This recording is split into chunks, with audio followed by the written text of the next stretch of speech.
그래서 뒷페이지가 사실 굉장히 중요하거든요. 그러니까 광화문에 뭐 몇 개 여단을 전개한다.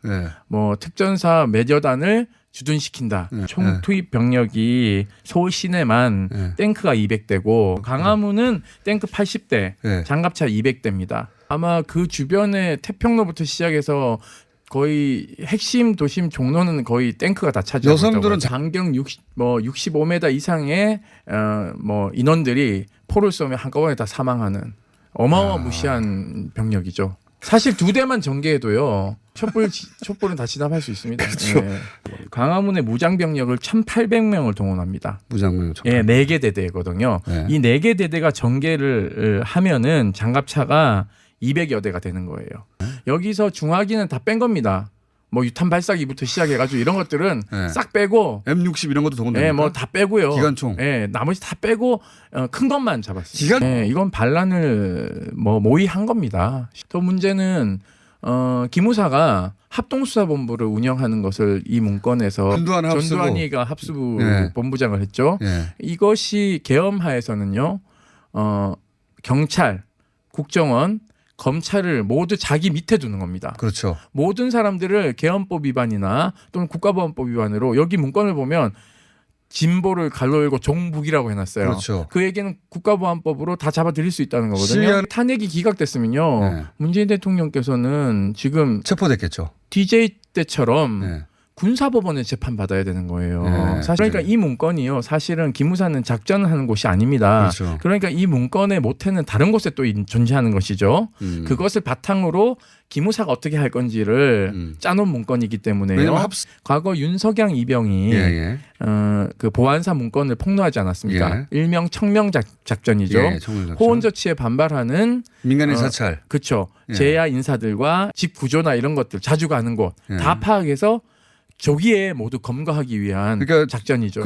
저는 이 문건이 분명히 기무사 어딘가에 존재할 것이다. 하부 문건. 본인들이 하는 일은 그거거든요.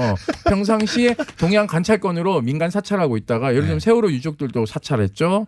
함세웅 신부님도 사찰했어요. 정의구현 사재단도 사찰하고요. 체포 대상자 문건이 따로 있을 것이다. 네, 저는 분명히 존재할 것이다. 그렇기 때문에 강력한 강제 수사를 통해서 지금 뭐 잡아들일 사람들이 많죠. 그러네요. 왜냐하면 많은 분들이 오해하시는 게요. 계엄은 국회에서 해제하면 돼라는 굉장히 나이브한 생각을 하시는데요. 죄송하지만 계엄령이라는 행정명령 발동이 국회의원들 모이는 시간보다 더 빨라요. 그러니까 예를 들면 새벽 2시나 3시에 계엄을 발동한다고 생각해 보십시오. 자고 있는데. 어떻게 막습니까 그거를? 자다가 다 잡혀가요. 여의도에도 병력을 전개하도록 되어 있습니다. 국회의사당에는요.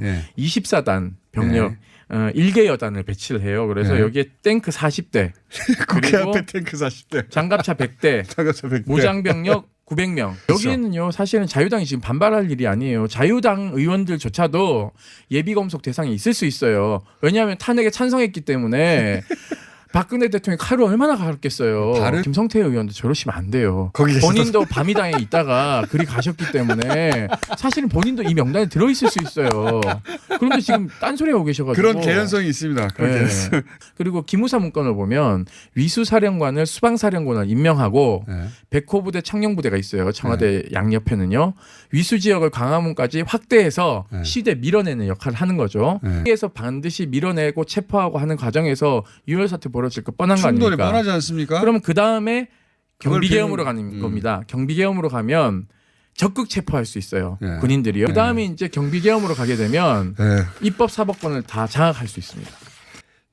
친위 구테타라고 보십니까? 네, 그렇죠. 사실은 이 문건이 친위 구테타가 아니려면 몇 가지 알리바이가 있어야 됩니다. 첫째, 탄핵이 인용됐을 시 친박들이 이제 난리를 피우거나 폭동을 일으키면 어떻게 대처해야 되는가가 문건이 없습니다.